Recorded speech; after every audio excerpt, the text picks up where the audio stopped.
ceramah tentang tema Muharram. Hadirin yang berbahagia, alhamdulillah pada bulan ini kita baru saja memasuki tahun baru Hijriah, yaitu bulan Muharram 1446 Hijriah. Perlu kita syukuri karena bulan Muharram termasuk bulan yang mulia. Menurut Ibnu Al-Jauzi dalam kitab At-Tabsirah Juz 2 halaman 6, bulan Muharram adalah bulan yang mulia derajatnya. Dinamakan dengan bulan Muharram karena Allah Subhanahu wa taala mengharamkan peperangan dan konflik di bulan ini. Selain itu, bulan ini juga termasuk salah satu dari bulan-bulan yang mulia, yaitu Muharram, Zulhijjah, Zulqa'dah, dan Rajab. Sebagaimana firman Allah dalam surah At-Taubah ayat 36, artinya sesungguhnya bila bulan pada sisi Allah adalah 12 bulan dalam ketetapan Allah di waktu Lauhul Mahfuz. Dia menciptakan langit dan bumi, diantaranya 4 bulan haram. Surat At-Taubah ayat 36. Imam Fakhruddin Ar-Razi dalam tafsir Al-Fakhri Razi Juz 16 halaman 53 menjelaskan bahwa setiap perbuatan maksiat di bulan haram akan mendapatkan siksa yang lebih dahsyat, dan begitu pula sebaliknya. Perilaku ibadah kepada Allah akan dilipat gandakan pahalanya. Beliau menyatakan, artinya maksud dari haram adalah sesungguhnya kemaksiatan di bulan-bulan itu memperoleh siksa lebih berat, dan ketaatan di bulan-bulan tersebut akan mendapat pahala yang lebih banyak. Hadirin yang dirahmati Allah Subhanahu wa taala, bulan Muharram adalah momen yang terbaik untuk meningkatkan kebaikan dan ketakwaan kepada Allah Subhanahu wa taala. Di bulan Muharram ini terdapat hari yang istimewa, yaitu hari Asyura. Di hari tersebut umat Islam disunnahkan untuk berpuasa. Imam An-Nawawi dalam Syarah Sahih Muslim Juz 8 halaman 9 menjelaskan sebuah hadis sahih riwayat Imam Muslim dalam Ibnu Abbas RA. Beliau berkata, Rasulullah Shallallahu Alaihi Wasallam hadir di kota Madinah. Kemudian beliau menjumpai orang Yahudi berpuasa di hari Asyura. Kemudian mereka ditanya tentang puasanya tersebut. Mereka menjawab, hari ini adalah hari di mana Allah Subhanahu wa taala memberikan kemenangan kepada Nabi Musa alaihissalam dan Bani Israel atau Fir'aun. Maka kami berpuasa untuk menghormati Nabi Musa. Kemudian Nabi bersabda, kami umat Muslim lebih utama dengan Nabi Musa dibandingkan dengan kalian. Kemudian Nabi Muhammad memerintahkan untuk berpuasa di hari Asyura. Dalam riwayat lain, para sahabat kemudian bertanya kepada Nabi bahwa hari Asyura adalah hari yang dimuliakan oleh orang Yahudi dan Nasrani. Kemudian Nabi bersabda, insya Allah tahun depan kita berpuasa di hari yang ke-9. Dari hadis tersebut di atas, Imam Syafi'i berpendapat bahwa disunnahkan berpuasa di hari ke-9 dan 10 di bulan Muharram. Karena Nabi telah melaksanakan puasa di hari Asyura dan berniat puasa di hari ke-9 di bulan Muharram, dikutip Imam An-Nawawi dalam Syarah Sahih Muslim Juz 8 halaman 9, puasa di hari ke-9 memiliki tujuan untuk membedakan antara puasa orang Islam dan orang Yahudi. Karena itu hukumnya makruh jika kita hanya puasa di hari ke-10 saja, karena ada keserupaan dengan orang Yahudi. Dari beberapa riwayat hadis di atas, dapat kita simpulkan bahwa umat Islam disunnahkan untuk melakukan puasa di hari ke-9 dan hari Asyura di bulan Muharram. Hadirin yang dimuliakan Allah Subhanahu wa taala, mengapa hari Asyura disebut hari Asyura atau 10?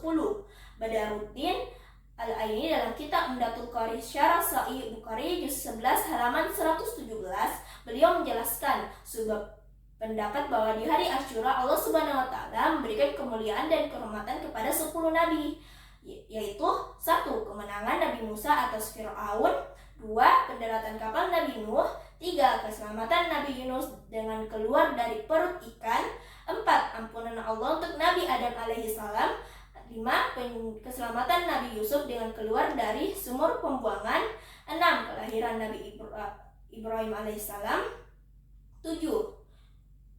Ampunan Allah untuk Nabi Daud alaihissalam, 8. Kelahiran Nabi Isa alaihissalam, 9. Nabi Yakub dapat kembali melihat, dan 10. Ampunan Allah untuk Nabi Muhammad SAW baik kesalahan yang telah lampau maupun yang akan datang. Selain di atas, para ulama juga menjelaskan beberapa keistimewaan para nabi di hari Asyura. yaitu kenaikan Nabi Idris menuju tempat yang di langit, kesembuhan Nabi Ayub dari penyakit, dan pengangkatan Nabi Sulaiman menjadi raja. Dari beberapa kejadian di atas, hari Asyura adalah hari yang amat istimewa. Karena itu hari Asyura menjadi momen yang amat baik untuk meniru akhlak para nabi, akhlak yang mulia, lemah lembut, dan menjunjung tinggi kasih sayang dan kerukunan, menghindari terhadap kejelekan, penghinaan, kekerasan, permusuhan, dan adu domba. Ingat, kebaikan di bulan ini dilipat gandakan pahalanya, kejelekan di bulan ini dilipat gandakan siksa dan malapetakannya. Hadirin rahimakumullah, puasa hari Asyura sangat dianjurkan karena memiliki beberapa keutamaan. Imam Tirmidzi meriwayatkan hadis hasan dalam kitab Sunan Tirmidzi juz 2 halaman 109 bahwa orang yang berpuasa di hari Asyura akan mendapatkan ampunan dari Allah Subhanahu wa taala, sebagaimana sabda Nabi.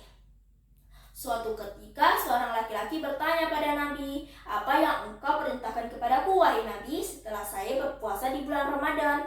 Nabi bersabda, "Berpuasalah di bulan Muharram. Muharram adalah bulan milik Allah. Di bulan itu Allah menerima taubat satu kaum dan menerima taubat kaum yang lainnya."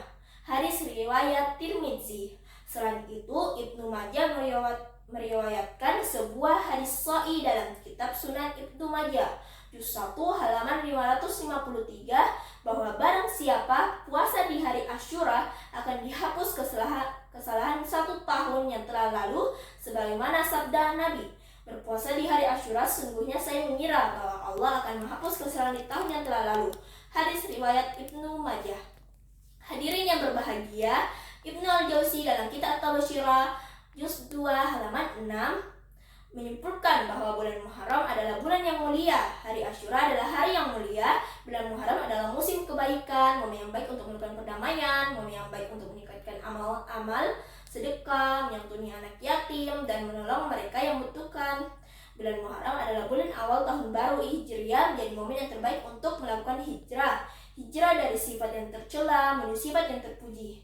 Abu Sulaiman sebagaimana dikutip Abu Naim dalam kitab Hilyatus Aulia juz 9 halaman 269 menyatakan, "Barang siapa hari ini keadaannya masih sama dengan kemarin, maka ia dalam keadaan kurang baik."